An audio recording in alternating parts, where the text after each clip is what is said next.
Schools across our area are off for spring break this week, but many are still trying to make up for that post-COVID learning drop-off. Yeah, that's right, Stephanie. And this is 3 years after our schools shut down. Right now, we are seeing new statistics that show Florida saw a far less dramatic drop in scores than other states that had their schools closed longer. So let's break it down for you this morning, looking at 3rd and 4th grade reading levels. Findings from the National Assessment of Education Progress, also known as the nation's report card, found that the average reading score of 4th grade students in Florida, which is 225, remained the same between 2019 and 2022. And Florida's 225 is a higher score than the national average of 216. However, this is lower to the state's highest recorded reading scores in 2017 for 4th graders at 228 and the national average of 221. Now, results from Florida Standards Assessments allows 3rd graders to pass the exam with a traditional score of at least a 3. This shows just 53% of 3rd graders statewide could pass the 2022 reading exam, down from 54% in 2021 and down from 58% in 2019. These reading scores are why the school district, Palm Beach County, has started a new reading intervention program that is already showing success. Our Danny Travis joins us live from school district headquarters with more. Danny, good morning. Sam, Steph, good morning to you guys. The specialized program Individualizing Reading Excellence, or also known as S.P.I.R.E, is a phonics program meant to close the gap for struggling readers. Now, this program is implemented in all 13 Boca Raton Elementary schools, helping almost 300 students, kindergarten through 5th grade, and taught by almost 50 teachers. Take a listen.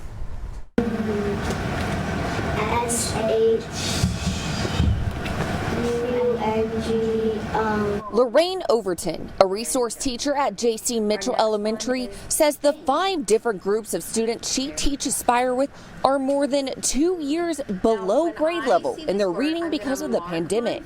So the focus is on phonics, learning how to put sounds together, to break them apart so that they can read unknown words. But it also has a fluency component and there's a comprehension component as well.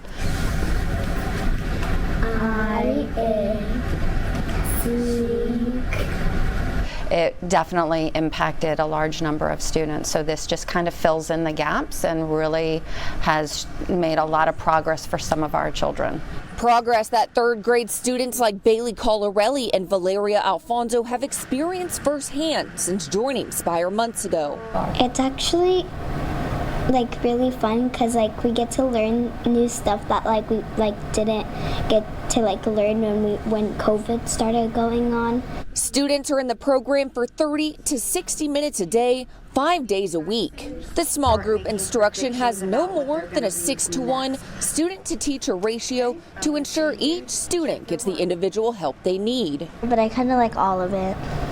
Yeah, so these books right here, we get to read sentences, and then we get to we're learning ing and everything, and then we do the smiley faces under it. It's really fun. Overton says she's seen a year or more growth in students' oral vocalization in 56% of her students. 3 of those students having been non-readers at the beginning of the school year. I have a student who came up to me the other day and said, I read a book. I'm like, on your own? He said, I read it all by myself. And he asked, could he bring it? Could he read it to me? And then the next day he read it to the group. And he was a non-reader at the beginning of the year. So that was amazing to see. Through sounding out letters and spelling out words. Awesome. It's a reading gap being closed one small group at a time. So far, would you say that you've already kind of gained back a lot of skills you might have lost during COVID? Yeah. It is both exciting and inspiring to see these students so excited about reading. Now, the S.P.I.R.E program receives $40,000 in grant funding from both the Education Foundation of Palm Beach County and the Golden Bell Education Foundation.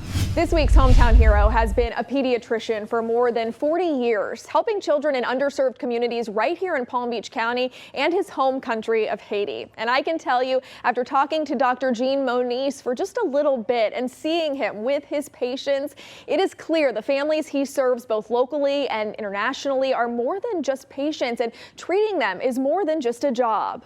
I love kids. I love kids. This is, as simple as that.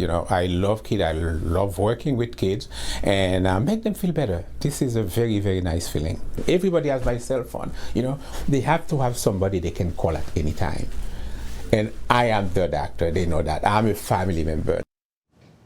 For 28 years, Dr. Moniz grew his own private practice right here in South Florida with more than 6,000 patients. But in 2019, he pivoted and joined the team at Found Care, a nonprofit federally qualified health center.